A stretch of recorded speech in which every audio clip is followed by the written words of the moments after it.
Жарнама видеосу деп атасың го. Жарнама кино тартышыптыр. Айдуру, уккуң, ук, мен сенден суранам. Айланып кетейин. Мен сени менен кантип сүйлөшүшүм керек? Эмне кылышым керек? Сенден суранам, айтчы мага. Кучактасам, апа болду, кучактап атасыз. Түшүнөйүн деп атам. Түшүнгөнгө аракет кылып жатам. Жанерди үйгө чакырдым. Тамак жазадым, дасторкон жайдым. Кайсы апа кылат, кайсы апа? Эми келип айтасың, биз жарнама видеого түштүк. Бирок апа жарнама Апа жарнама, уккуң. Ук, апа жок. Бүгүн жарнама видеосу, урматтайым. Эртең эмне болот? Сен эртең балким мага келип, эме тиги дейсиң. Апа биз Жанер менен эс алууга бара турган болдук деп. Апа апыртып атасыз. Апырт. Ооба да, апа апыртпаңыз. Апа аралашпаңыз. Апа сиз сүйлөбөңүз. Өткөндө мектепте эмне болду, билесиңби? Элиф эже мага келип, менин кызым жөнүндө, баланы багып чоңойтуу жөнүндө сабак өттү. Сенин айыңдан. Мен силерге эмне кылып атам? Жанер менен мектептин ортосунда, элдин алдында сүйүк киносун тартып жатасыңар. Жок, эми мындан кийин эмне болот? Мага ушуну айтчы сен. Жок дегенде күтүүсүз болбосун. Мен өзүмдү даярдап алайын. Уф, апай. Отуруп тур, сүйлөшүп элекпиз. Жок, сүйлөшкөн жокпуз.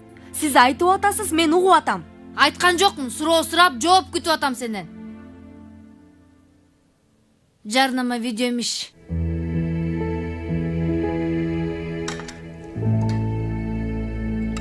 Чалды, урматтуу мырза. Чалды, жолдо экен.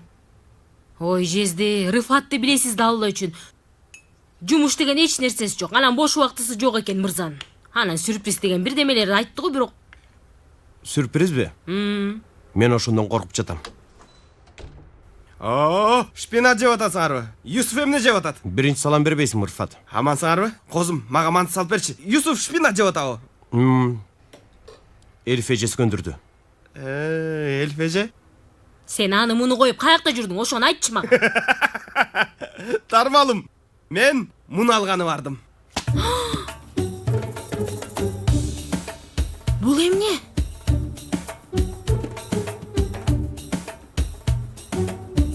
Агай мындай деди. Менде бир ажайып өнөр бар экен. Бир ток бар имиш. Анан? Эми негизи мындай. Жанагы мен да мурун байкагам. Камеранын маңдайында мындай камера бар экенин, жок экенин такыр кызыктырбайт. Сүрдөө деген, тартынуу деген жок. Киного тартылуу ушундай экен, достор. Вай, тең тушум. Демек, сенде ушундай неме бар экен? Балдар, мен силерге бирдеме айтайынбы? Укла, эртең бүрсүгүн сериал кино болсо, бул жигит бизди унутуп коет. Жогой досум, силер менин досторумсуңар да. Силерди унутуу мүмкүн беле? Ошондой.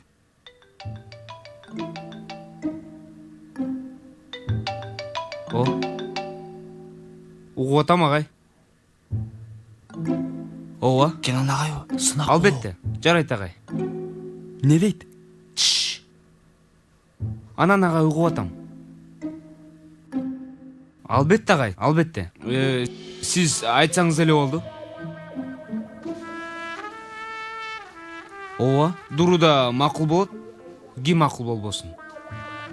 Макул. Жакшы калыңыз. Кутман кечиңиз менен. Сериалга чакыруубу? Жогай досум. Биздин жарнаманы прессага таанытуу болот экен. 2 күндөн кийин. Ошону айтты. Вай, курдашым. Вай. Жигит көз алдыбызда өсүп чыкты го я. Ооба. Жакында режиссерлор да чала башташат буга. Чалышат. Бир нерсе айтайынбы? Бул жакында сахнаны да жактырбай калат.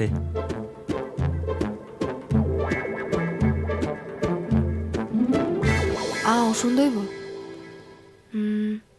Эми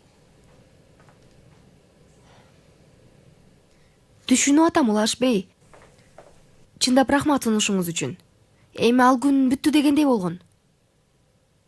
Чоң рахмат сунушуңуз үчүн. Бирок мен муну ойлобой элемин. Чоң рахмат.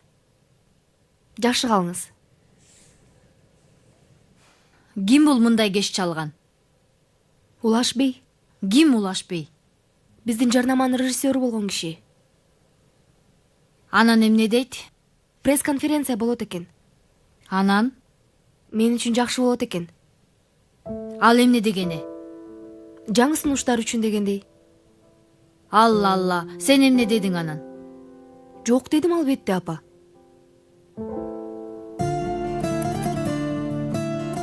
Жок деген эмиш.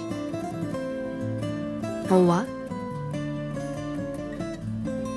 Себеби мага кыйкырса дагы, чакырса дагы, өжөрлөнсө дагы, менин жалгыз апам бар. Өзүң өжөрсүң.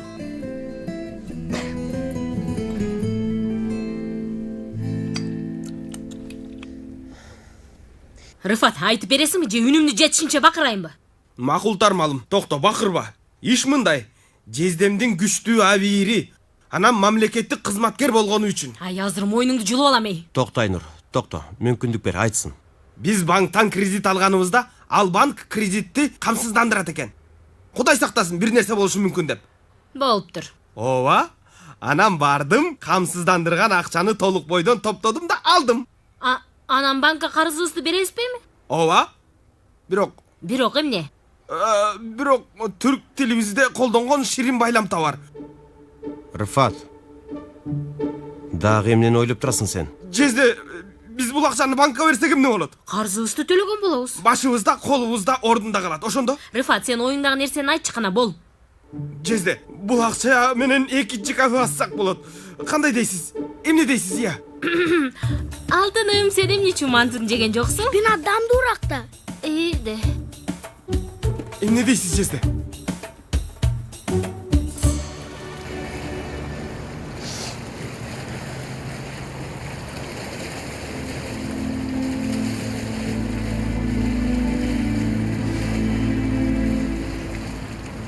Pelin.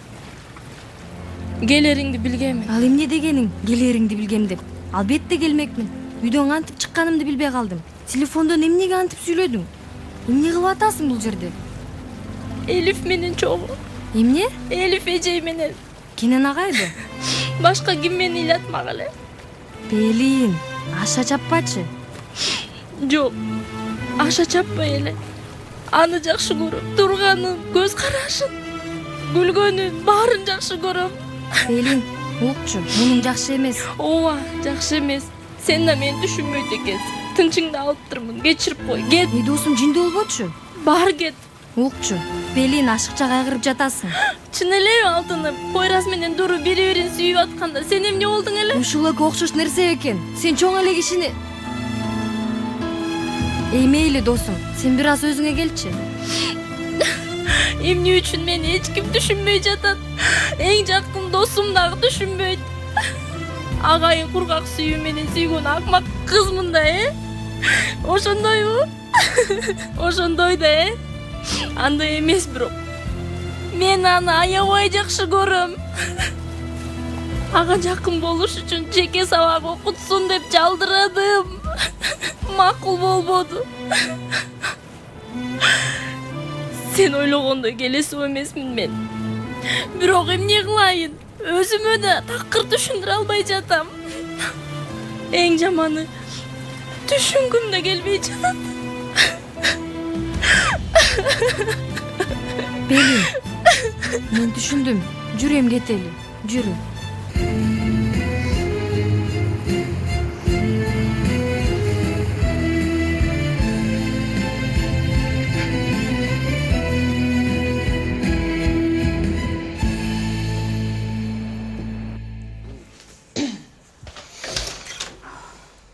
Апа, Эрте жөнөдүңүз го? Салих агай чалды кызым. Билим берүү министрликтен чакыртышыптыр. Эмне үчүн? Билбейм, барып билебиз да. Чай демдеп койгом, тамактанып анан чык.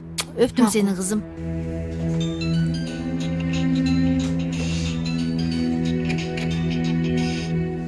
Угатам. Жаным, бүгүн улуу күн билесиңби? Эмне күн? Жарнамалар, сүрөттөр илинет, кечинде жарыя көрсөтүлөт. Ал эмне дегениң, Анан коктейль да болот, билесиң. Менин барбай турганымды да билесиң. Болуптур, сүйлөшөбүз. Бол даярдан, жарым саатта барып калам. Жанер, мен эми эле турдум. Бол эми алтыным, болчу эми, болчу. Макул. Мейли, өптүм.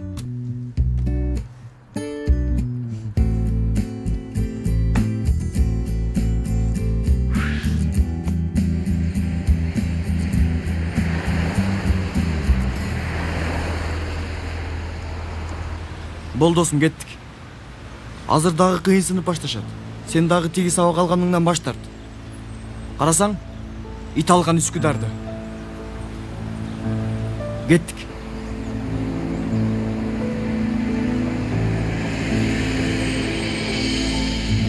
Сага таяк чыгарматып алсак болмок экен, Аябай күлкүлүү. Жок, мен өзүм душ алып калгандай сезип атам. Жете элекпизби? Акырын, аз калды.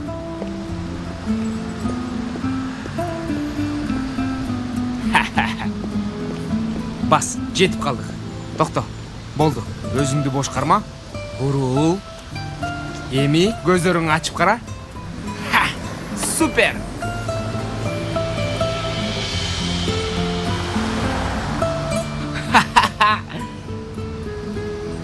Ушул беле сюрпризиң. Ооба. Бирок ичине жаман чыгып калганбы, эмне дейсиң? Жарыктан болушу мүмкүн. Бирок аябай сонун. Укмуш.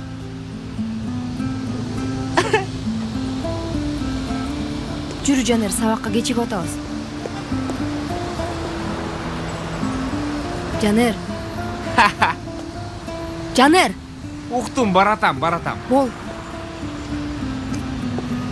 Дуру эң сонун болуп тур,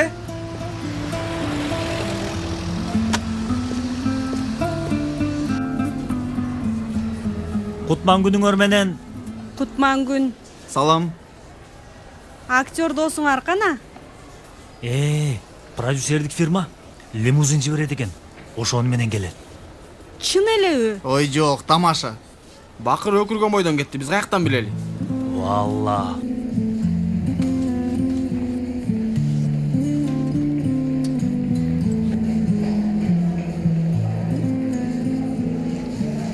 Кандайсың? Жаман. Жакшы эмесмин. Эмне мени бул жакка алып келдиң? Жетет эми Пелин. Мен класска барайын. Азыр колгарым ашып келишсе таң калбайм. Көрө да албайм. Пелин, сен чектен чыгып баратасың. Белиңге эмне болду? 2-3 күндөн бери кызыктайбы? Эч нерсе болгон жок. Силер укмуш кабарды уктуңарбы? Кандай кабар? Кенен агай менен Элиф эжей. Ай. Ого. Силер дагы эле уга элексиңерби? Айтып берсең?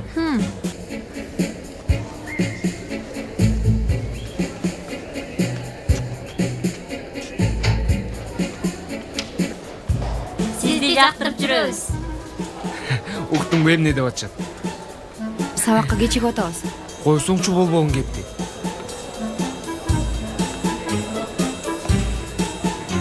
Кыздар, сонун кабарды уктуңарбы? Эмне деген? Элиф эжей менен Кенен агай жүрүшөт экен.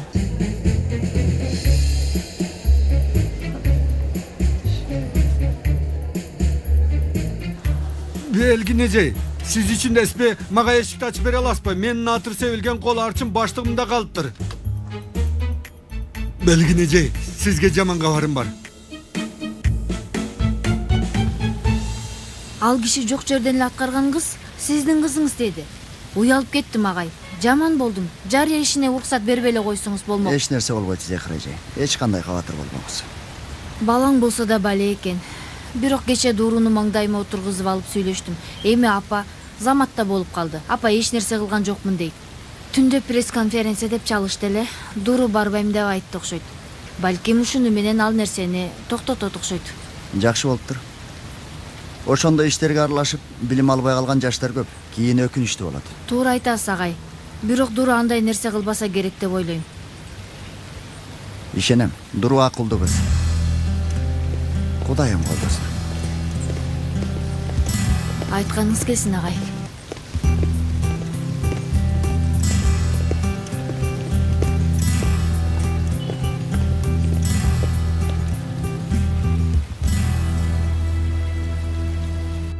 Рыфат, көп сүйлөбө. Бул акчаң карыздарга жумшалат. Башка сөз жок, бүттү. Эй, токточу кызым. Жездем эч нерсе деп айткан жок. Али эчтеке деген жок. Туура, эч нерсе деген жокмун. Бирок акчаны корот деп да айткан жок да. Эй, уйкучу менин даамдуу котлетим. Даамдуу котлет дейсиңби? Ал эмне дегениң? Сен антип айтпачу элең го? Мага абдан жагат. Жоголчу нари. Жезде, эмне дейсиз? Чын эле эч нерсе деген жоксуз. Бир нерсе айтыңыз, Жезде. Эмнеге эмне дейин я? муну айтып жатат жезде, акчаны алып экинчи кафе балесин кайталасам болобу деп атат. Ай, бир ишти баштадык эми. Эмне кылабыз? Баланы ким Ай, кой? эмне кылып атасың? Белин оорутасың, баланы ордуна кой. Макул жезде, сизди босоого чейин узатып коеюн. Жүрүңүз жезде. Баштыкты алыңыз жезде. Даамдуу котлет жасасакпы кечки тамакка? Макул, бирок таруудан жасайм.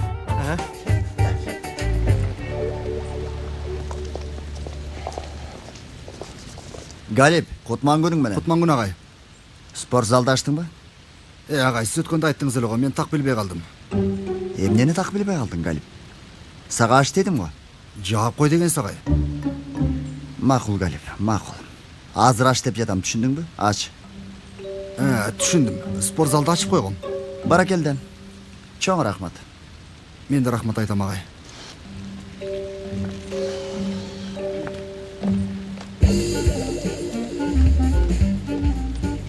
Бир айтканы менен дал келбейт. Алла.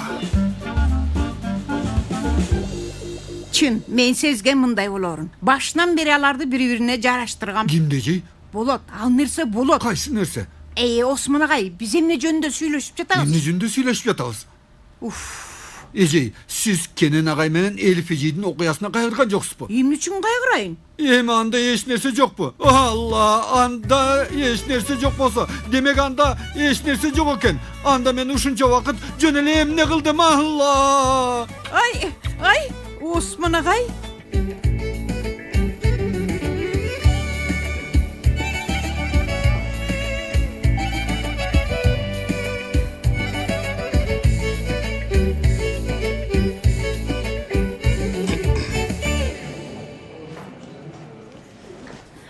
Баары Элиф менен Кенан жөнүндө сүйлөшүп жатышат. Сен айттыңбы? Ооба.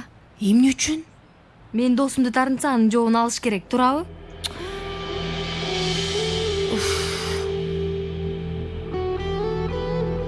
Тигилердин кылып жатканын көрүп атасыңарбы? Эмне болду, Дааратканада кыздардын сүйлөшүп жатканын уктум. Кенан агай менен Элиф эжей жүрүп алышыптыр деп. Биз бүтүп, эми Кенан агайга асылып жатышабы? Я Раббим, Раббим. Чын алтыным, булардын колунан баары келет. Аллахым. Кутман күнүңөр менен. Отургула. Кечирип койгула, кичине ооруп атам. Кириңиз. Эжей, кечириңиз. Урсаатыңыз менен бир жарыя кылсам болобу? Албетте, Кенан агай, кириңиз. Балдар. Келди сеники. Салих агай спорт залды кайра ачты. Чын элеби? Абдан кубанычтамын. Ооба, чоң рахмат. Биз дагы аябай кубандык. Албетте, Салих агай эмне үчүн мындай чечим чыгарды билбейм, бирок ал дагы өзүнө жараша аракет кылып жаткандыр, балким. Бир канча күн жоготтук, бирок аларга жаңы машыктыргыч үксележей бат эле жетиштирер деп ойлойм. Азыр маанилүү болуп турганы мен силердин атыңарды жаздырайын дегем. Бирок макулсуңарбы же жокпу билейин дегем. Агай, тренер качан келип үйрөтө баштайт? Бир аз күн иштери бар экен, андан кийин келет. Жанер, спорттон искусствого дагы жол бар окшойт, Жок агай, баскетбол улантам. Көрөлү. Агай, сиз ага карабаңыз. Бизди унутуп коет. Сериал, кино дегенде учуп кетет. Койрас. Мен макулмун. Актерлор кетет, спортчулар калат. Ооба, актерлор кетет. Спортчу калат. Мен да макулмун. Сонун. Эми кичине көбүрөөк машыгышыбыз керек, албетте. Бирок андай болсо баардык нерсе сонун болот. Эжей, ооругансып жатасызбы? Ай, сурабай эле коюңуз, Кенан агай, ооруп калыптырмын. Тез сакайып кетиңиз. Чоң рахмат. Мейли, сабыңар жакшы өтсүн.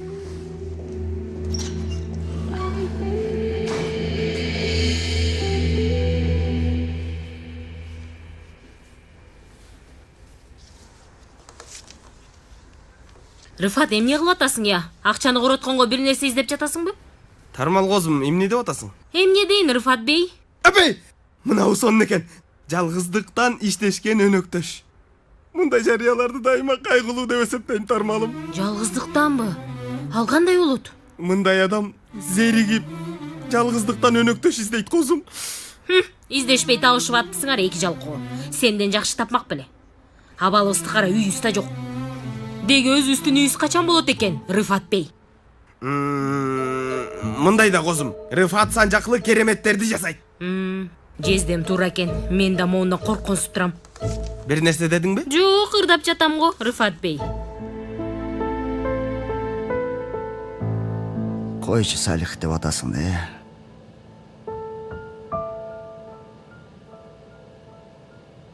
Койчу. Ал менен сага аманатым. Бола албай жатам. Салих болгондон башка эч нерсе жасай албай жатам. Сени менден алып кеткен болсо да, жасайм деп каалагандарымды жасай албай жатам.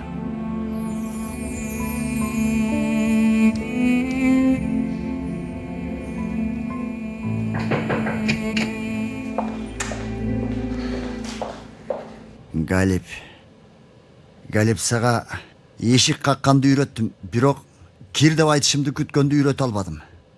Агай, кир дегениңиздей болдум ага. Агай, сизге кофе жасап келдим. Супер. Агай айтмакчы, спортзалдын эшик ачылары менен балдар ичкери учуп эле кирип кетишти. Мен дагы отуруп көрдүм, балдар жакшы ойношот экен. Бахадыр көрсөңүз, казанга жаңа ырыткандай эле пыт-пыт киргизди барын торчого. Агай, жакшы элесизби? Чык эшикке, Галип. Макул, агай.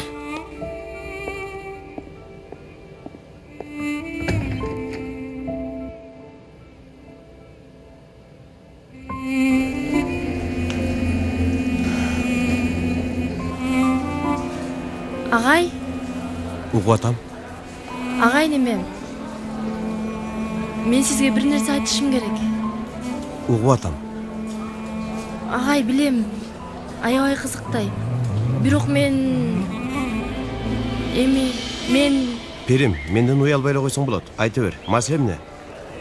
билем. Сиз аябай башкачасыз. Сиз жакшысыз. Анан мен Белин, жүрсөң мени менен бир мүнөткө. Токтой турчу кичине. Белин, жүрсөң дейм. Эмне болду кыздар? Агай, кечирип коюңуз. Кечиресиз.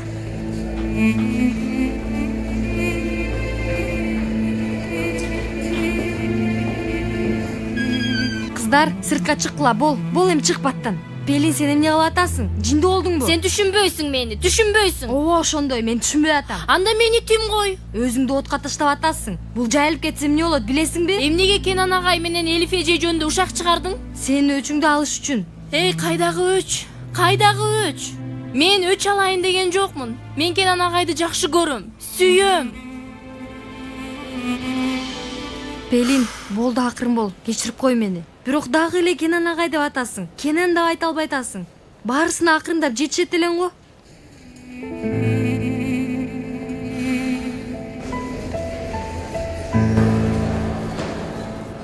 Жанер, Угуп атам. сен жакшы элесиңби? Супер. Бүтүндөй мектеп куттуктады, билесиңби? Досторуңду кызыктырбайт көрүнөт. Жок жаным, андай эмес. Жанер, бир аз мактанып аткан жоксуңбу? Эмне деген турасың? Эчтеке. Сен эми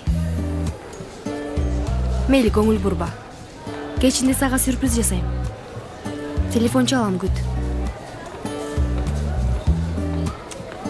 Чакыруу бар эле го? Барасыңбы? Жок. Барбайт окшойм. Макул анда. Кечинде көрүшкөнчө.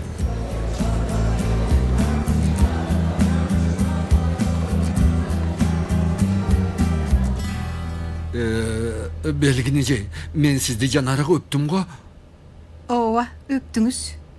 Жакшы эле болду. Эмне деген турасыз? Неме дейин дегеме жей, мен сиз тамак жегенди жакшы көрөсүз го. Ооба. Чогуу жейлиби? Эми тамакты чогуу барып дегендей. Сиз мени тамакка чакырып жатасызбы? Чакырып атамбы? Чакырып атам.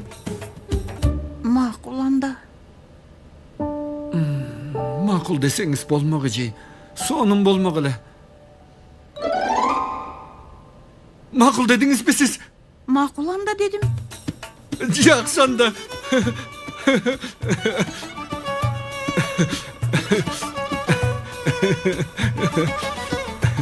Жакшы анда.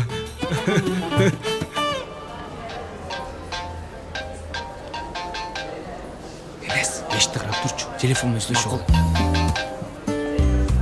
Угуп атам агай. Ооба.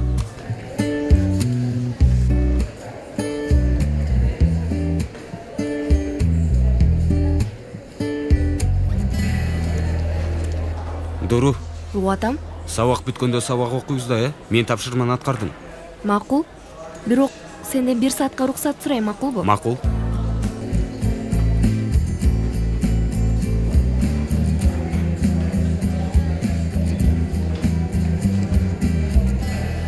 Жанердин мындай кылгандары мага такыр жакпай жатат. Мага да. Эми болгону бир жарнаманы аткарды. Кыйын сынат. Менимче жакшы эле болду. Силер кабатыр болбогула. Акшамда тамакка чогуу барабыз. Биз камын көрөбүз. Кечиресиз Сейфи бей. Акшамда каяка кетип жатасыз? Мен түшүнбөй калдым. Неме эми атасынын жарыянын немеси бар го. Сага эмне? Эми Жанер чогуу барабыз деди. Ал жакка кечине толтура актерлору, манекен кыздар барат. Анан сен да барасың пресс-конференцияга. Анан гезитке чыгасың. 3-чү бетке.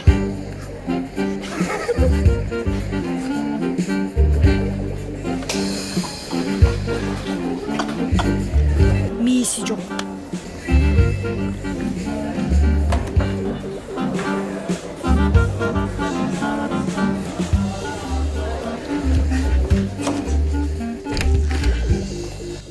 Саламатсызбы? Саламатчылык. Саламатсыз багай. Мен кетишим керек. Кечирип койгула. Сабакка даярдануум керек. Баса сиздин ишиңиз үчүн аябай кубандым.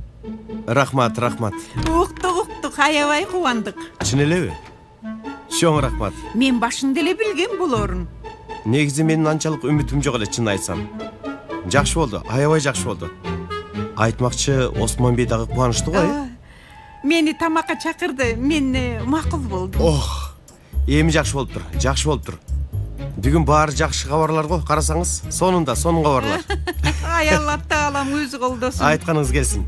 Биздин албетте кемчиликтерибиз али көп. Бирок жоюлат акырындап. Жоюлат. Кичине убакыт Жок. керек. Менимче дагы болот.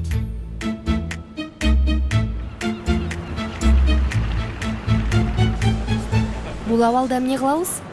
X боло алган эң кичине сан -5 болсо, Б эмнеге барабар? Бул эмне? Эмне дедиң? Баштыктагы эмне? Неме? Жанергеби?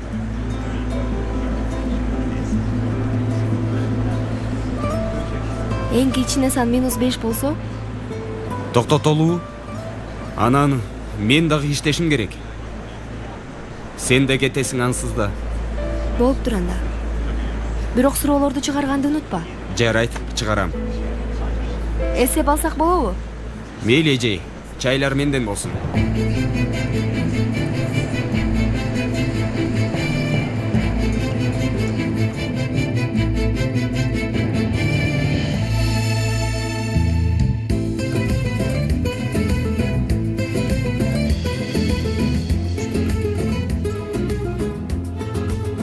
Жакшы көңүл ачкыла балдар.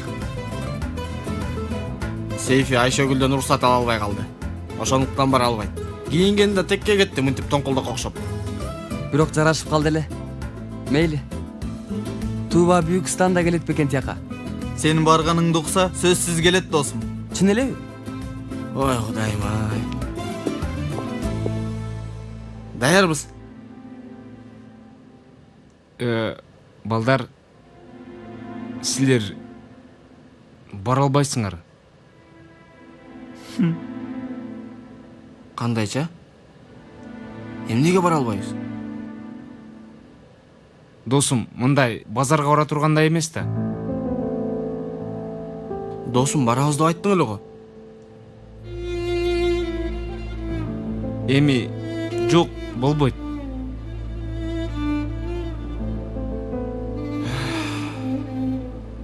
Мейли эми, мейли досум сен бар. Кудай сактасын, биз ал жерде сени уят кылабыз. Тамакты көрбөгөнсүп жейбиз. Сен уят болбойм биз үчүн. Досум койчу эй. Эч кандай койчу мойчу жок досум. Биз барып сени бузбай эле коелу. Сенин ордуң атактуу да болуп кетпейли? Чын эле уят эмеспи мунуң арыя? Өзүң уят кылдың досум.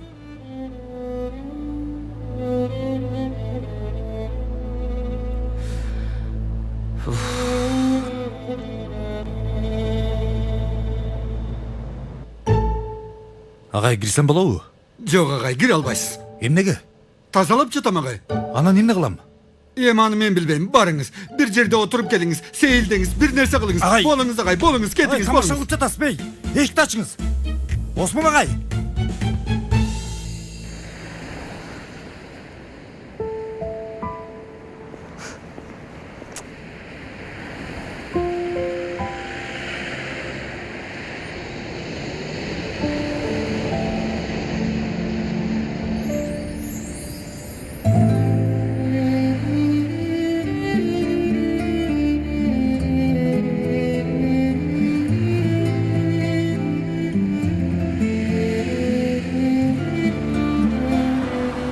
Не десем я?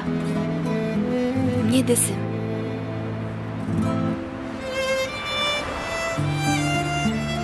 Мисалы, Жанер, бүгүн менин колумду кармап баштаганыңа 1 ай болуптур. Ошол себептен жок эй, бул узун. Дагы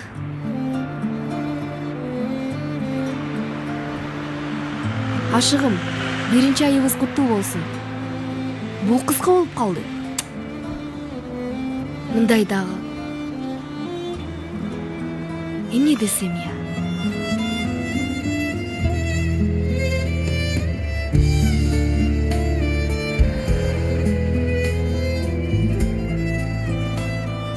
Жанер, бардык нерсеге бардыгына карабаган 1 айыбыз куттуу болсун. Ооба, ушундай болот. Бардык нерсеге бардыгына карабаган. Ооба, жакшы болду.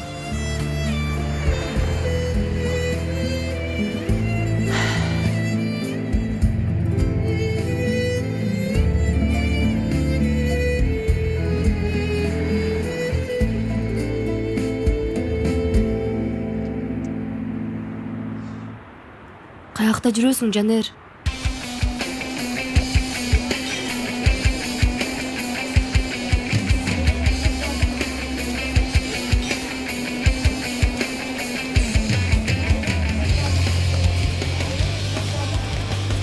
Кайда жүрөсүң, Жанер? Агай, кечирип коюңузчу, кечигип калдым. Мейли, эч нерсе эмес. Азыр сени бирөөлөр менен тааныштырам. Жүрө.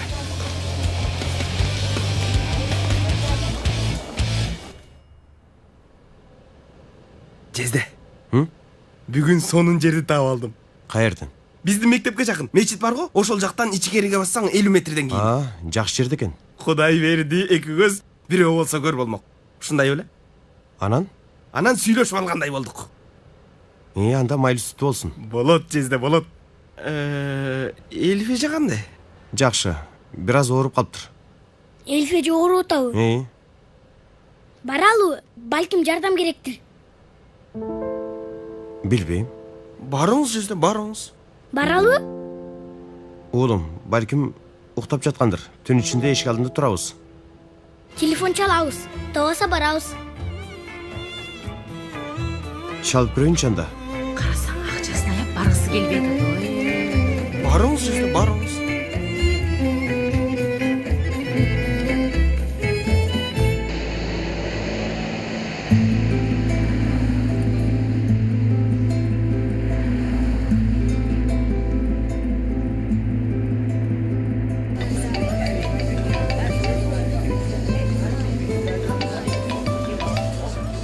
Угуп атам, Дуру.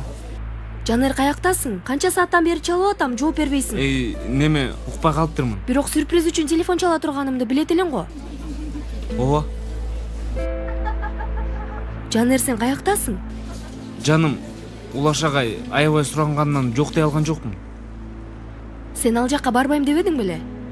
ооба айткам, бирок агай неме кылган үчүн. Макул Жанер, болду. Жакшы көңүл ачып кел.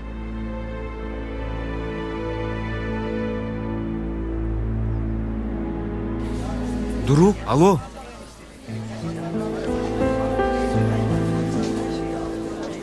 Каякта жүрөсүң? 1 сааттан бери сени издеп жүрөм.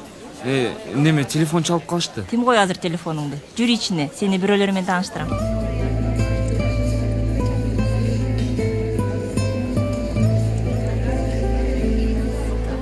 Келгиле, медиага келгиле. Ичинде берметти чыгардык. Шипа деп саттык. Келгиле. Канчаны берейин туган? 3'tü бер. Акысын алайын. 1 лира. Ишилгери. Рахмат. Иштер кандай? Менде ишиң жок беле?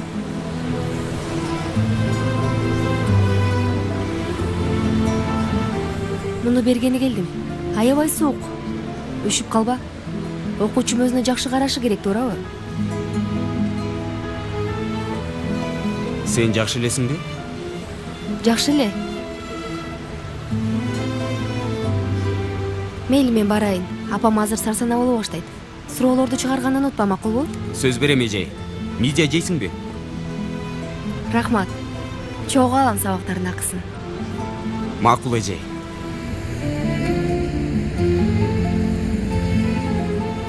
Гел туганым, гел. Канчаны берейин? 2'ni бер.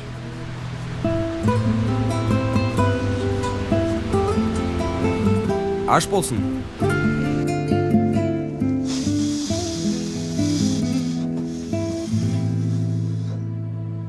Дос, мен аябай жаман болдум эй. Карап тур, ушундай бир нерсе кылам дейсиң, Жанердин оозу ачылып калат. Мен алданып калдым. Эң көп мен алданып калдым. Еткен, эмне болду? Мени алдап койду. Менин кыялдарым менен ойноду. Ал тигиндей сонун көрүнүш үчүн менден жардам сурады. Кандай гана убадаларды мага берген эле. Тоо, астафралла, я Алла. Бул барго башка каналга өтүп кетти. Мейли балдар, натыйжада бизди сатып кетти. Биз дагы мындан кийин өзүбүз көңүл ачабыз. Досум, бири-бириңерге газ бербегиле, кыйынсына бербегиле, эй. Алла. Жанер бизди сатпайт. Ага дару таарынбагыла. Араңарда абдан ачуулуу мен элем. Бирок эмне кылалы? Колдон эчтеке келбейт. Балдар, үй агенчи чалып жатат. Жооп бербейсиңби? Алло?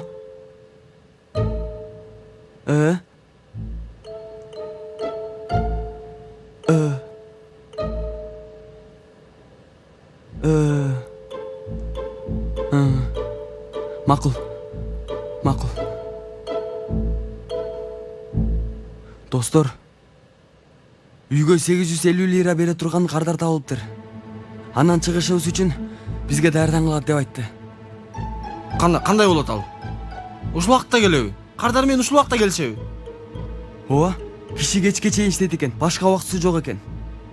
Ошондуктан азыр келишет экен, үйдү көрүшөт экен, анан сөзсүз алышат экен. Бизге жардам бере турган бирөө сөзсүз болуш керек. Сөзсүз бирөө болуш керек. Рыфат байке! Эй, эмне бакырып жатасыңар эй? Оодай, албетте. Рыфат байке, досум. Ооба. Рыфат байке, алтын байкем. Еткеним. Рыфат байкеме телефон чаласыңбы, суранам. Курдаштар, эмне үчүн оор сүйлөшүүлөрдү ар дайым мага кылдырасыңар? Менден деги эмне керек?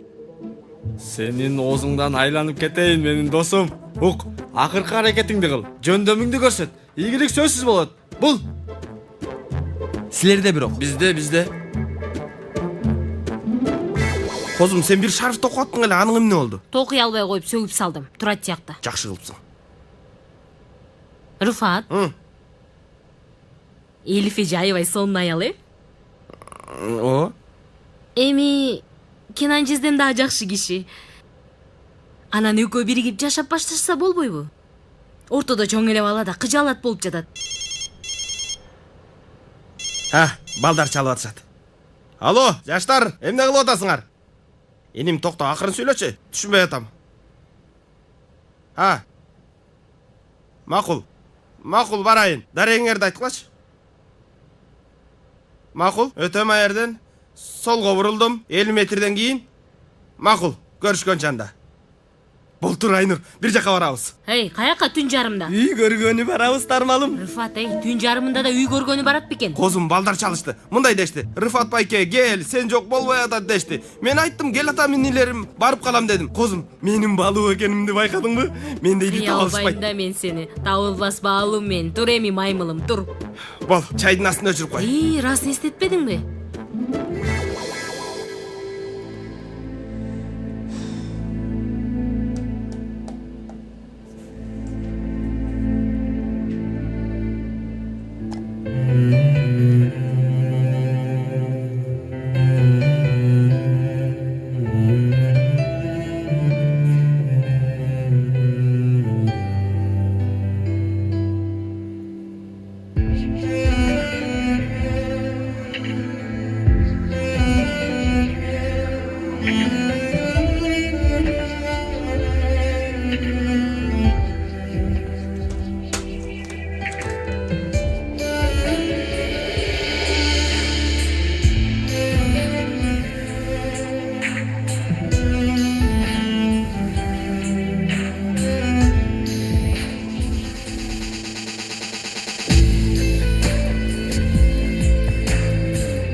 Дур, эмне эле тегеренип жүрөсүң, кызым?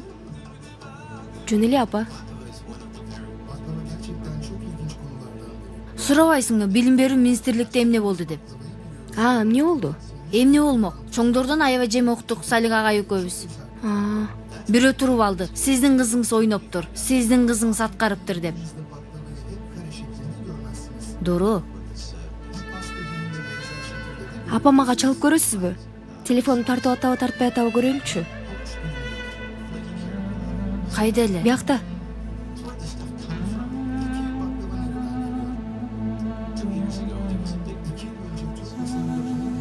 Тартпай атат. Чакырып жатат. Демек тартып атат. Тартып атат.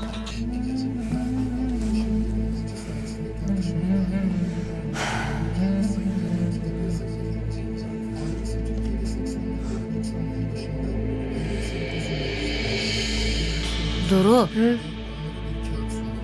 Дуру, сен азыр мени угуп атасыңбы? Угуп атам, апа. Аха. Көрүнүп турат. Уруксатың менен.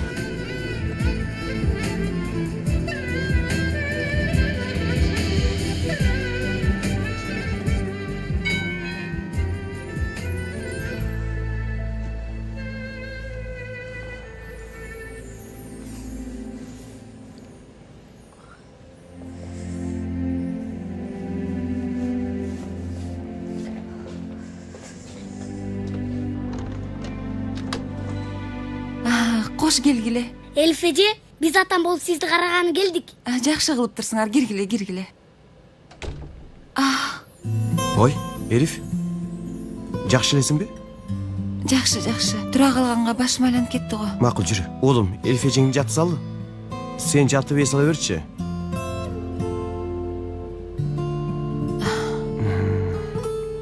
Температураңда бар турбайбы? Жок го дейм. Мен сага ооруганда иччи сорпо жасап берейин.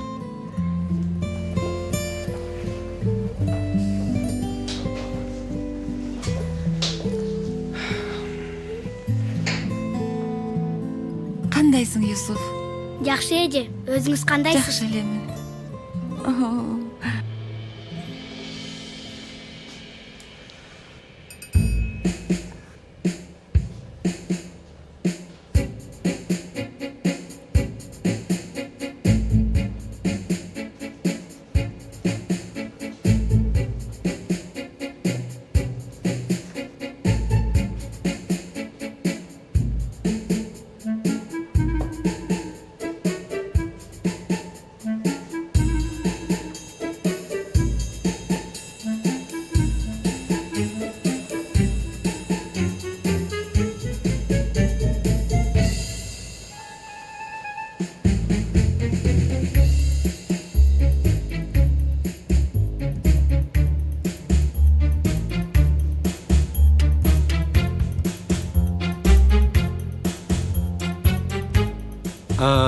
Мына жей, барысы даяр. Белгин айым, мага кичине уруксаат бересизби? Тез эле келем. Албетте, рухсат.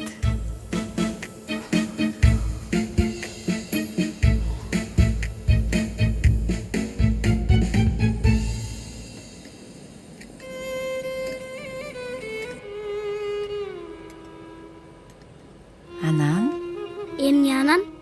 айтып берчи. Эмнени? Нилди? Театр оюнунан кийин сүйлөштүк. Аябай жакшы аткардың деп айтты. Менимче ага буфеттен шоколад алып беришиң керек сөзсүз. Чын элеби? Ооба, чын.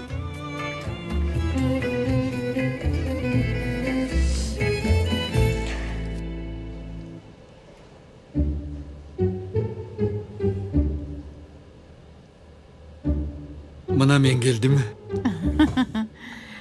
Метин агай жокпу? Анын маанилүү иши чыгып калыптыр. Ошондуктан келе албайт. Алыңыз, берсеңиз.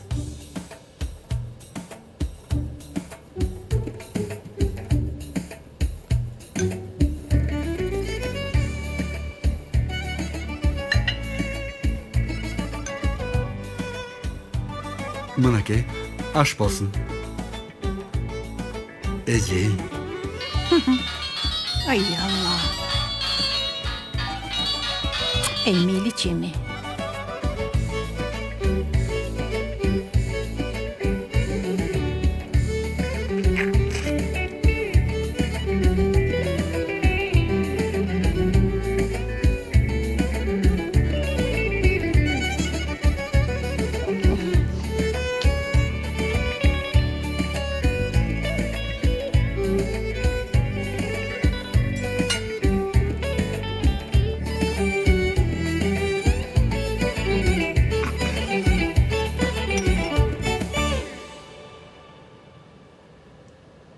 Сейфи, кечки тамакты да жок кылдыңбы? Сураба. Калориясы аз. Достор, сүйлөбөй тургулачы экимлет, сүйлөбөгүлө. Корккомдон көңүлүм түшүп турат. Allah Rıfat Bayke olsunç. İnşallah. İnşallah.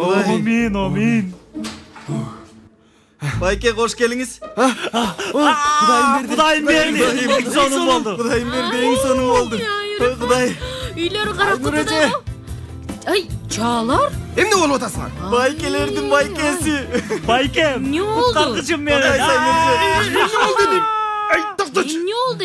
Ички органдарым албашып калды. Боорумдагы таштарым түшүп калды. Эмне?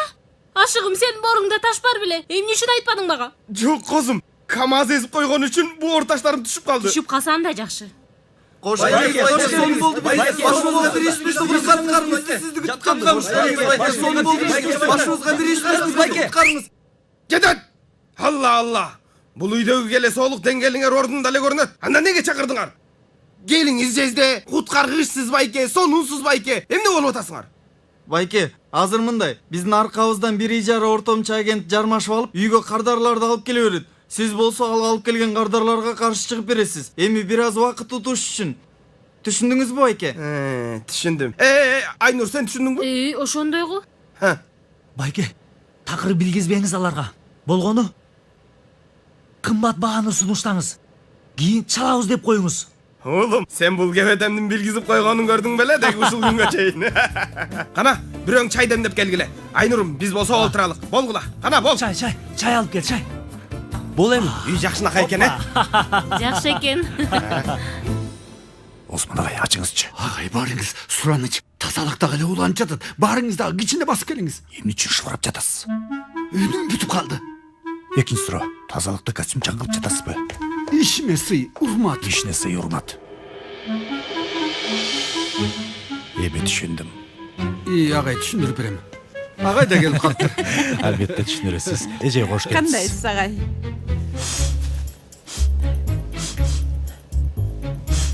Ой, бул сонун жыт сизден келип жатабы? Ооба, быжалгам. Эң сонун.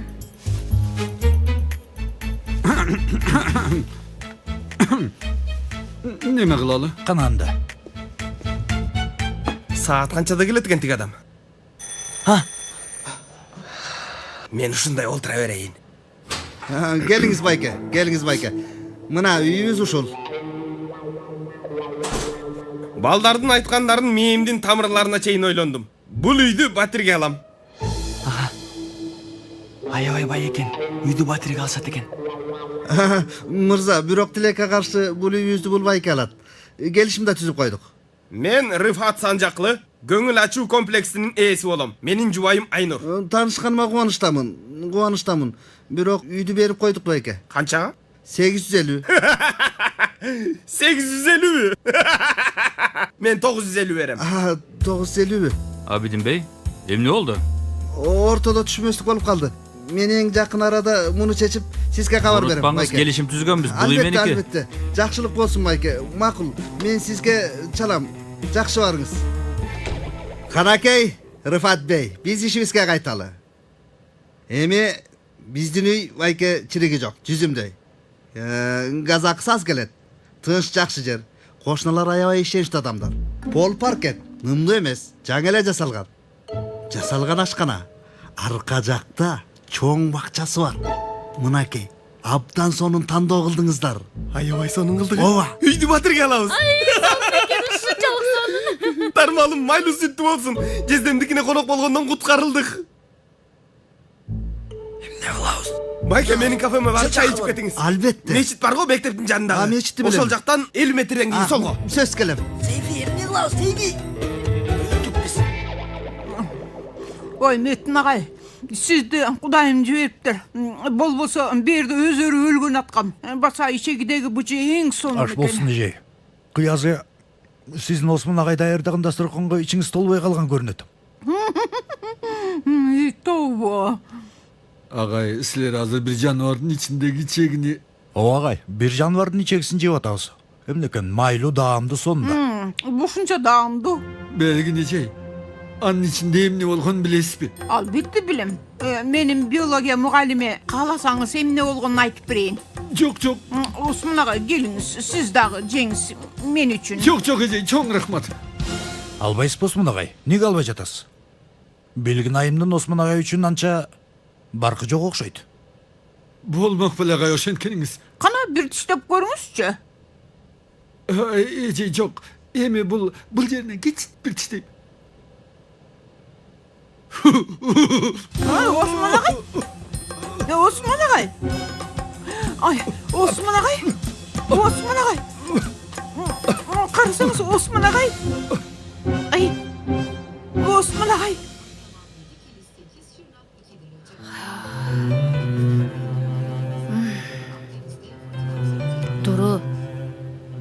Тур алтын кызым, ордуңа барып жат. Үшүп каласың бул жерден. Торагай, уктап калыптырсың. Апа?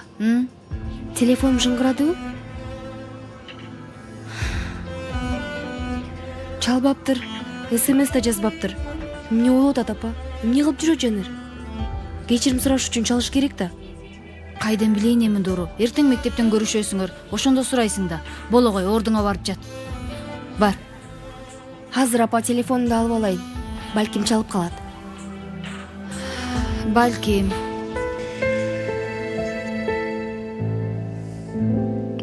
Аябай сонун болуптур. Чоң рахмат. Аш болсун.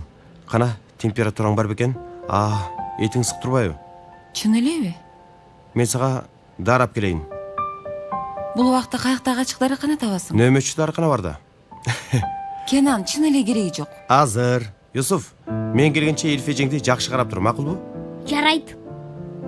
Ооруган деле жокмун, өзүмдү жакшы билем да. Ачкычталдым. Кетип калды. Кетип калат. Оюна бир нерсе келсе сөзсүз жасайт. Билген эмесмин. Атам келгиче сизге китеп окуп берейинби? Мейлиң. Жомокту айтып бере алам. Толтура жомок билем. Ошондойбу? Сени угуп атам. Илгери аябай алыскы өлкөлөрдүн биринде Ханыша менен бир бала жашашкан экен. Ошол бала менен Ханыша бир күнү кезигишип калышат экен. Досум, Рыфат байкени бизди бул абалдан куткарсын деп чакырганбыз. Ал болсо иштин баарын ит кылды го. Айтпа досум. Башымдан ылдый кайнаган суу төгүлдү. Бир апта бою жуунбасам да болот. Ортомчуда сугалак экени. 100 лира ашык берди деп мурдагысын кантип сатып койду. Жаман киши. Чыккынчы киши. Жок, бир киши. келишим түзгөндөн кийин башкасын кантип сатып коет я? Кантип сатып коет? Менин түшүнгөнүм боюнча байке үйдү сонун кылып батирге алыптыр. Сонун жашайт эле. Аллах алла. Еткин. А.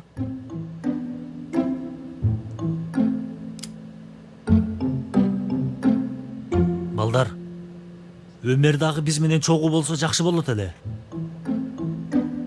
Ооба да. Негизи жакшы эле бола. Шылдың да багылачы көп. Неле ойлонуп атасың сен? Эч нерсе. Эмнени ойлонмок эле досум. Жанерде ойлонуп отурат да бизге окшоп. Эмнеге кечигип атат, каякта жүрөт деп ойлоп отурат. Телефонго да эмнеге жооп бербей атат? Жок достор. Биз жашар үйүбүздүн маселесин чече албай, үйдү алып калууга аракет кылып атсак, Жанер эмне үчүн жаныбызда жок достор? Жигит туура айтат. Тарайлы.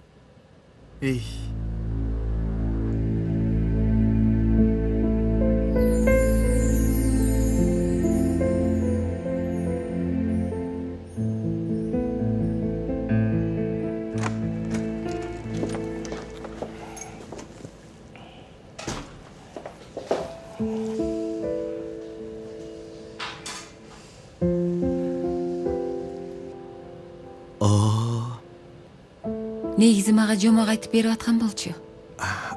Азыр көтөрүп алып коем. Жок, биз жакшы элебиз. Жата берсин. Мейли. Мынакей дарыларыбыз. Биринчи муну ичесиң. 1 сааттан кийин температураңды текшеребиз. Андан кийин муну. Кенан, экөөңөргө тең чоң рахмат. Ушунчалык көп нерсе кылдыңар мен үчүн. Эмне кылдык биз? Бир шорпо, анан дары. Андан көп. Андан дагы көп. Бомба жарылса дагы ойгонбойт эми. Бирок сонун уктап атат. Кенан, өзүң жалгыз бала чоңойтуш кыйын эмеспи? Эми бир учурда эле атада, апада болуш балага кыйын да. Туура. Эми мойнуңда чоң жоопкерчилик. Чоң жүк сыяктуу. Бирок күлүп койгондо баардык нерсени унутасың.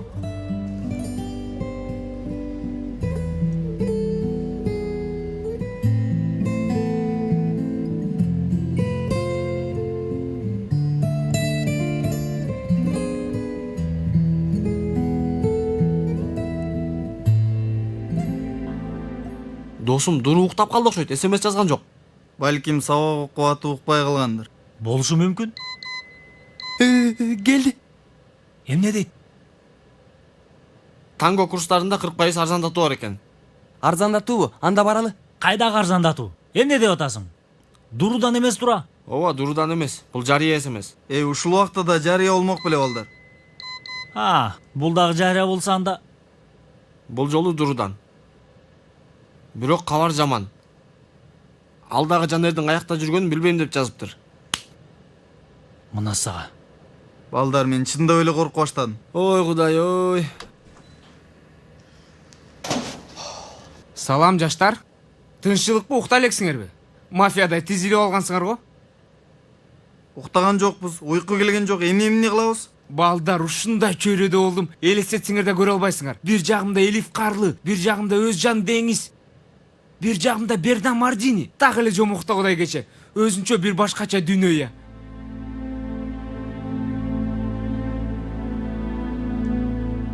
Тынччылыкпы? Кызыктайсыңар го? Чалып койсоң болмок. Жаман болбойт эле. Биз да сен үчүн кабатыр болбойбуз да, досум, туурабы? Күтө берип сарсана болдук, досум. Келбесең оорукана менен полицияга чалган жатканбыз. Жок тууганым, мен кичине баламынбы? Сени булар кызыктырбаптыр, досум. Сен жок үй маселесин да чечкенге аракет кылдык. Канча сапар жалган айтууга туура келди. Чынында күнүмдүк иштер. Бирок кыйчалышта сен биз менен боло албадың. Эмне, таарынып атасыңарбы силер? Ой, жок досум. Бар жоголчу Кудай үчүн. Сен салтанатта кечелерде коктейлде жүрө бер көңүл ачып. Биз үйдүн башын ачыш үчүн жаныбызды кыйнайлы. Токтой тур. Силер элеңер го ма жарыя сунуштаган. Макул бол, ушул үйдү сактап калалы деген. Эми келип кайра мага сүйлөнүп атасың. Эмне? Ошол үчүнбү айтканыңардын баары? Сүйлөнгөнүңөр. Силер бара албаганыңар, мен коктейлге барганым үчүнбү? Биздин ичибиз күйгөн жок, досум. Болгону сарсана болдук, сарсана. Жанер, бар жоголчу Кудай үчүн. Биз эмне деп атабыз, сен эмне деп атасың, досум? Болду Камаз, акырын бол. Досум, бул акыркы айтканым жакшы болбой калды. Койчу чалар. Үйгө келдим бактылуу болуп. Аккан сөздөрүм кара. Макул досум, биз маанайыңды көп бузбайлы анда. Ооба досум. Эгерде дагы бир аз бузсак, бул үйдөгү бирөөнүн көңүлү таптакыр бузулат. Бузбасаң сага тарынам. Жат укта, эй!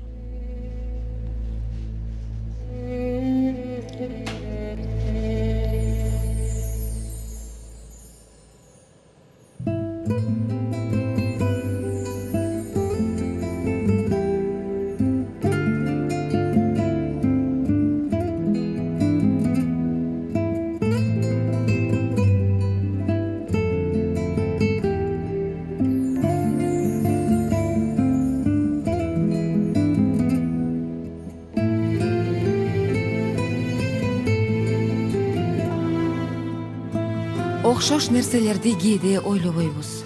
Баары эле өз билгенин жактап колдойт. Ичке көпүрөдөн жол талашкан эки эчкиге окшоп калабыз.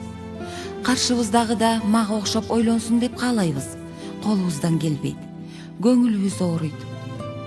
Ийкемдүүлүк болсо да, бири-бирибизге жардам берүү мүмкүндүгү болсо да, бири-бирибиздин абалын түшүнүп турсак да, көп учурда кыйын жолду тандайбыз.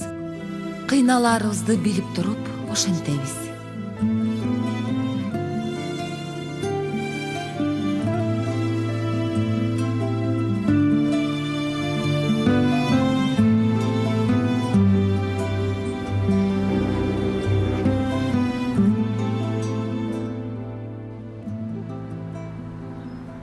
Кенан, Мойнум ооруп калыптыр. Кутмандаң. Сени ойготот элем, бирок мен да уктап калыптырмын. Юсуф кайда? Бердемин ата, бердемин. Мектепке кечигип жатам. Сабак жарым сааттан кийин башталат. Койчу ай. Кеттик анда, жүр кетели, бол. Мен даярмын ата. Бол. Сен жатып эс ал. Бизге көңүл бурбайлы кой. Жок, жакшы элемин мен. Тиги Чөпчай Шорпаева жакшы жардам берди. Жакшы анда. Мен айтып берген жомокту унуткан жоксузбу? Ой, сен жомогуңду унутуп коет белем. Чоң рахмат, Юсуф.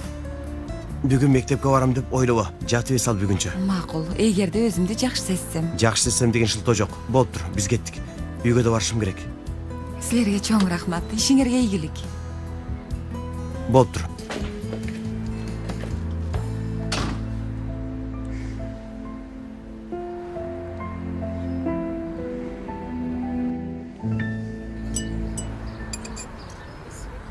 Баланы карасаң арай. Сабырымдын жетинче кыйнады го. Досум, келе сону эртең менен тургузабыз. Анан кыйнаткансып бизге. Ичиңер күйүп атат. Андай мындай, аркы берки деп тантырайт. Эмнесине ичибиз күймөгөлө? Жаман болуптур, Жанырды мындайды күткөн эмес элем. Замат деле кыйынсынып кетти го. Көрөсүңөр, дагы даалай сунуш келет. Анан бизди такыр эле унутуп коет чын. Досум, эң көп менин көңүлүм бузулду. Эгер атак ушундай нерсе болсо, мен анданы каалабайм. Койгулачы. Эртең менен ансыз деле ойгото албадык мырзаны. Сабакка кечигет эмичинди. Бизди укпай жатпайбы? Сен эмнени окутасың? Силерге күтүүсүз бир нерсе бар. Окугула. Койчу. Бул биздин Жанерби? Биз менен чогуу жашаган. Канчадан бери биз тааныган Жанерби? Кана берчи мага.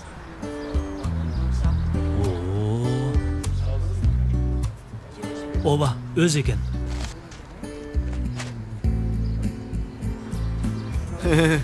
Укмушко. Досубуз тууралуу кабарларды эми гезиттен алат экенбиз. Өмөр берсең эмне деп жазышыптыр? Окуп берейин. Бир шоколад фирмасынын жарыясына тартылып, бир заматта атагы чыккан Жанер Жансойлуу сулуулардын да көңүлүн өзүнө буруп алды. Жаңы сунуштарга даярмын. Ар кандай ролду аткара аларыма ишенемин деп айткан жаш жылдыздын атын көптөгөн режиссерлор жазып алышты. Ал кийинки кабарларда.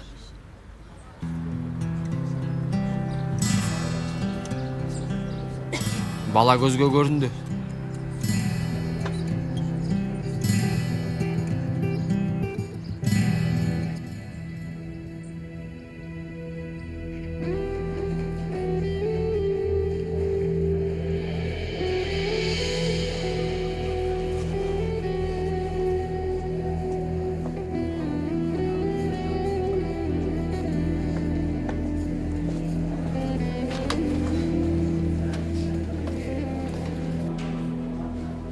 Эртең мененки гезиттерди карап чыктыңбы? Жок. Эмнеге айтып атасың муну? Сени кызыктыра турган кабарлар болушу мүмкүн. Ямур, кайдагыны айтып атасың? Кече түнү сүйгөнүң чалган жок да сага, Ошондуктан маанайың жок. Сага эмне экен? Мен болгону жардам берейин деп атам. Мага сенин кереги жок, Ямур. Эгерде Жанердин сага чалбаганына кызыгып жатсаң, мынакей.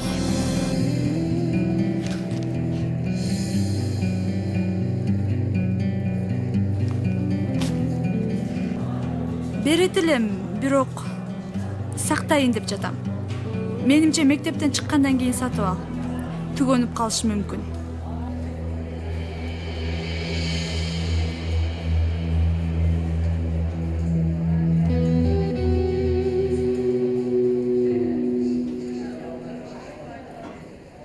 Жанер келтабы? Эч ким көрүнбөйт. Мен айткам, кечигет деп. Бала жатып алды го, уктайм деп я. Аны укпай туруп башынан бутуна чейин суу куйсак болмок. Башына. Жок деген азаймак. Мейли, бала бизге түкүрсүн. Биз бир нерсе ойлонолу.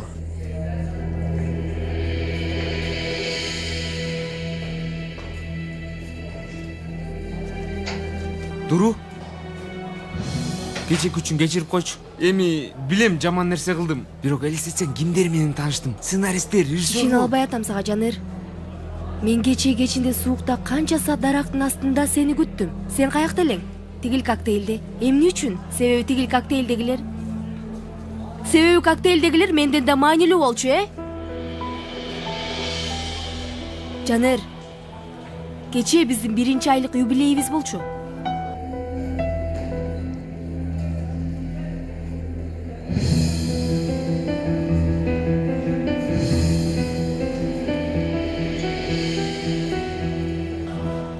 Метин агай, кечээ жеген ичегидеги быжынын даамы оозумда калды. Каяктан алдыңыз, дарегин бериңизчи. Эмежей, анын дареги жок. Көчөдөгү сатуучудан алгам. Эмне? Мен эмне көчөдөгү сатуучудан алган ичегини жедимби? Ооба, эмне экен агай? Ресторанда бул даамды таба албайсыз. Туура.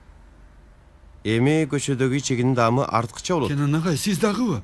Ага, эмне экен ошондой болсо? Эми ичегидеги быжы биздин улуттук тамак болуп эсептелет да. Бул ичеги быжы маселесин токтотолуп, ичеги десеңиздер эле жүрөгүм айланып жатат анда. О Алла. Эмне экен? Белгинежей. Сиз кеткенден кийин Осмон агай Чын элеби? Ай, жаман болуптур. Ай, болот да эми. Биринчи жолу жесе, организми кабыл алган жок Ооба, да. Белгинайым. Таң атканча кандай кыйналганымды өзүм билбейм. Бир жагынан чыгарып атам, кечиресиз, бир жагынан тазалап атам. Тигил раковина, пол бардык жер. Белгинежей, жакын арада кайталайлы муну. Сөзсүз. Кутман таңар менен. Кутман таң. Эмне ишиң бар сенин бул жерде? Мен дагы бул мектепте мугалиммин. Унутуп койдуңузбу? Аны билебиз деңизчи. Ой, аны үчүн айткан жокмун. Эртең менен чыгып атып, келбейсиң деп сүйлөштүк эле го. Ошон үчүн. Эртең мененки тамаша дегенде карасаңыз буларга. Чын эле, кечээ мага ушундай жакшы карадыңыздар. Жакшы болуп калдым. Мейли, мен сабакка кечиктим. Машалла, машалла. Сүйүшкөн көгүчкөндөр сыяктуусуңар. Түшүнбөдүм. Койгуз агай, Кудай үчүн эми баары билишет го. Эмнени билишет? Кечээ сүйлөштүк го. Мен сизди куттуктадым. Сиз болсо мага болбойт деп ойлогом, бирок болду дедиңиз. Ай, жок. Мен аны таптакыр башка нерсе үчүн айткан элем. Сиз аны башкача ойлодуңузбу?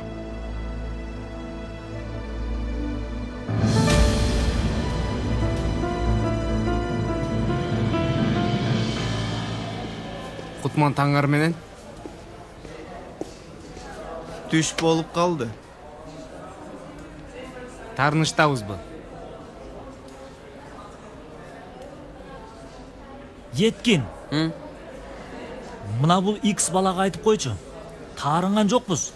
Бирок киши деген кечирим сурайт.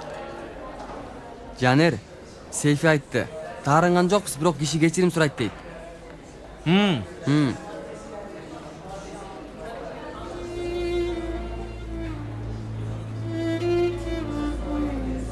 Эй балдар, болуптур, кичине ашыкча кеттим окшойт.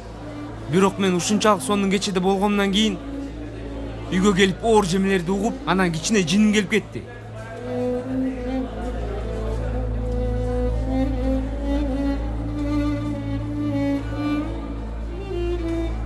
Эми мага мынчалык кыйынсынгандан мурун өзүңөрдү карагылачы, макулбу? Берчи мына бул гезитти. Албетте алтыным. Жаныр. Жаныр. Эмне? Эмне болуп атасың? Эч нерсе болгон жокмун Дуру. Өзүңөр эмне болуп атасыңар? 2 күндөн бери жарыянын аркасынан жакшы маанайда убакыт өткөрөйүн десем, оозум мурдунан чыгардыңар го? Укпаган сөзүм калбады. Ошондойбу? Чөйрөңдө болгонго биз күнөөлүүбүз. Сенин күнөөң жокпу эмне? Мен күнөөлүү издеген жокмун. Мен издеп атамбы? Ошентип айттыммы мен? Жаныр, жакшы маанайда убакыт өткөрүү, жакындарыңды топтоо болсо, жолуң ачык. Кимди таштап коюптурмун Дуру? Баарыбызды, Жаныр, баарыбызды. Кече жолугууга келген жоксуң, мейли келбедиң дейли. Чалган жоксуң, СМС жөнөткөн жоксуң. А мен түнү бою сарсана болдум. Таң атпай болсо досторуң менен. Дуру сураны чеми сен урушпачы. Уккун жарыя дегенди баары бүттү. Бүттү. Жок эми бүттү. Эмне бүттү, Жаныр? Жарыя.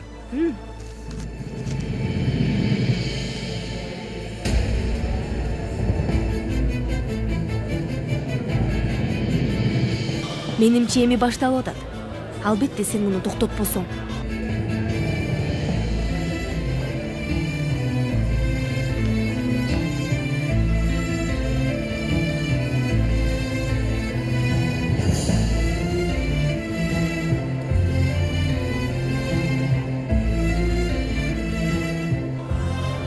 Мен сага айтпадым беле бул иш көпкө созулбайт деп.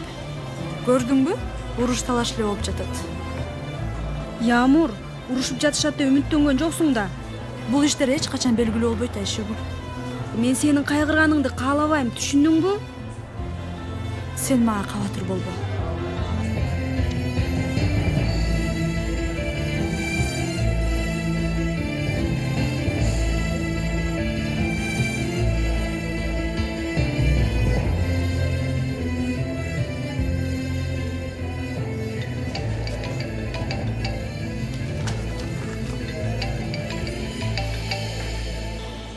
Ооба атам агай. Ооба.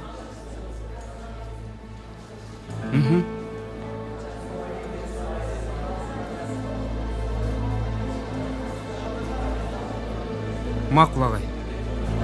Ооба, жарым саатта барып калам. Көрүшкөнчө.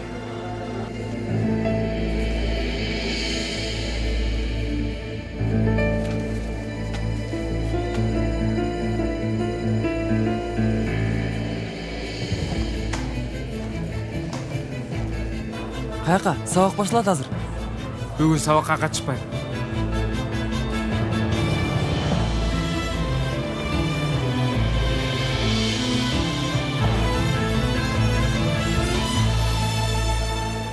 Жолдоштор, менимче туура эмес түшүнүп алыптырсыңар. Бирок өзүңүз айттыңыз го. Ошону айтып жатпаймынбы? Түшүнбөй калган өзүңөрдөн болуптур. Мен болсо Салих агайдын спорт залды колдонууга уруксаат бергенин айткам. А биздин Элфеже экөөбүздүн ортобузда эч нерсе жок. Коюңуз агай, Аллах үчүн. Мектепте баары ушуну сүйлөп жатышат. Бүт мектеппи? Ооба, окуучулар баары муну сүйлөп жатышат. Мен да алардан уктум. Агай, билем. Аябай кызык. Бирок мен эми Перин, менден уялбай эле койсоң болот. Айта бер, көйгөй эмнеде? билем. Сиз башкачасыз. Аябай.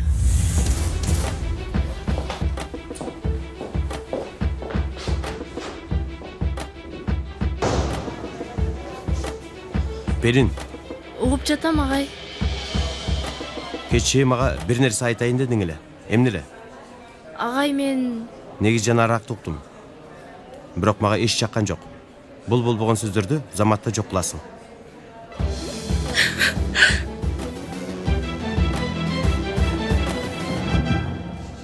Сага сонун кабарым бар. Сизди угуп атам агай. Кече коктейлде таанышкан Явуз мырза бар эле го? Тигил режиссер болгон. Ооба, режиссер болгон. Ошол эле учурда атактуу продюсер. Бир сериал баштаган экен. Анан көптөн бери башка ролго киши таппай жүрүптүр. Анан сен ага жагыптырсың. Эми сени башка ролго чакырууда. Агай, айткандарыңыз тамаша эмеспи? Жанер, антпеген тамаша эмес. Эми башыңа бакыт кушугондо. Кыялыңды элестете албагандай акча бар бул иште. Баары сен жөнүндө сүйлөшүшөт. Сонун экен. Анан бул кандай жумуш болот? Чоң жумуш. Баарысы тең эле аткаралат деп жатышат.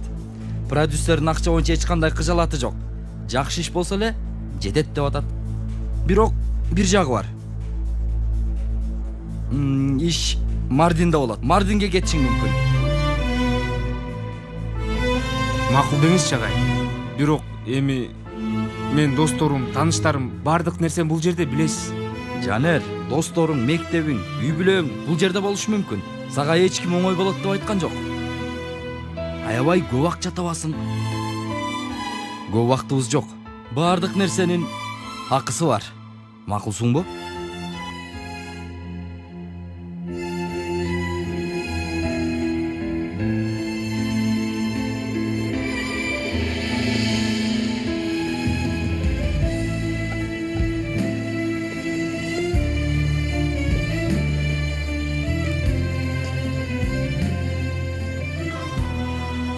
Жанер, досторуң, мектебиң, үй бүлөң бул жакта калышы аранык.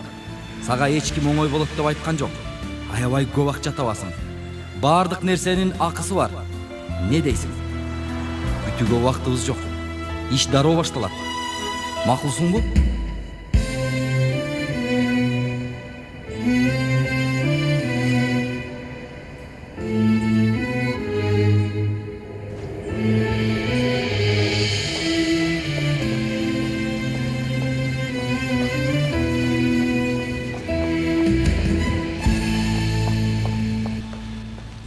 Кенан агай, таштап коеюнбу?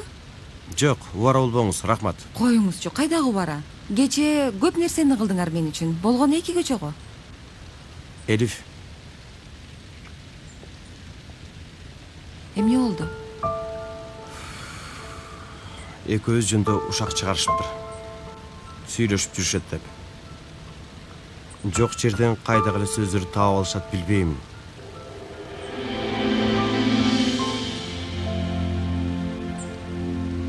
Бир нерсе дебейсиң менде? Жок. Сен керек болгон жоопту берсең керек.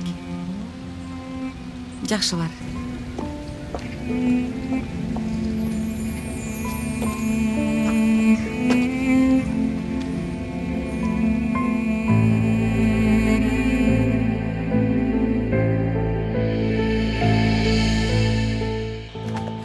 Болуңуз эжей. Агай, мен жооп берейинби? Албетте бере бериңиз. Угуп жатам. Ооба, угуп жатам, айтыңыз. Ооба, менмин.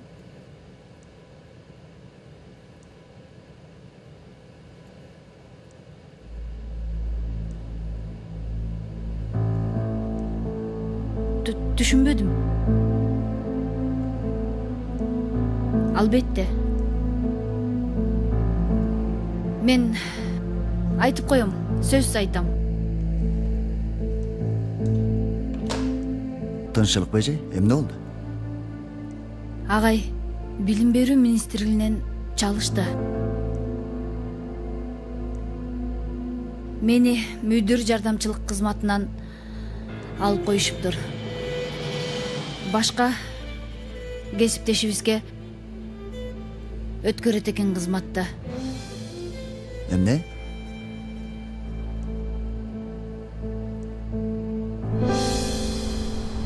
Пойрас. Пойрас. Бүгүн кечинде жаныңа жардамчы кереги жокпу? Чоң рахмат. Бирок бүгүн аябай суук. Жөнү жок үшүгөнүмдү каалабайм. Анан акча да бере албайм. Мен акча сурабай элемин го. Шарфың сонун экен. Рахмат. Болуптур. Көрүшкөнчө анда. Көрүшкөнчө.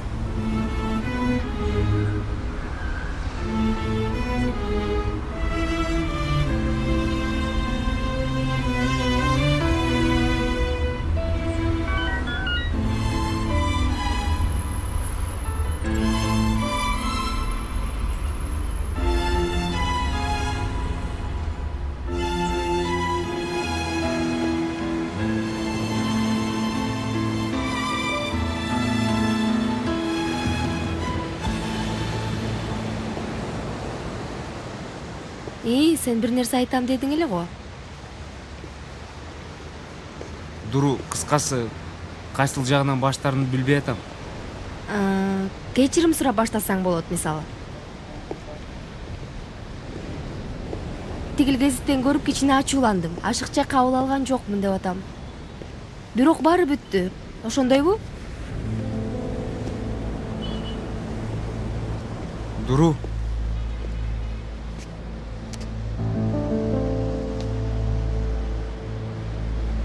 Бир сериалга сунуш бар.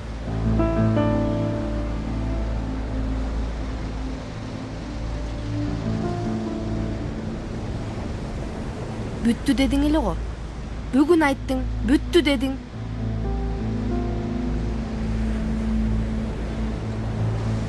Мен да эч күткөн эмесмин. Мардинде тартыла турган сериал үчүн башкы роль сунуш кылды. Жок жаным. Бул жердеги бардык нерсени таштап кетет деп ойлоп атышабы? Болбогон иш.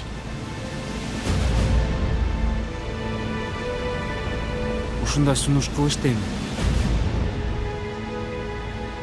Сен эмне дедиң анан?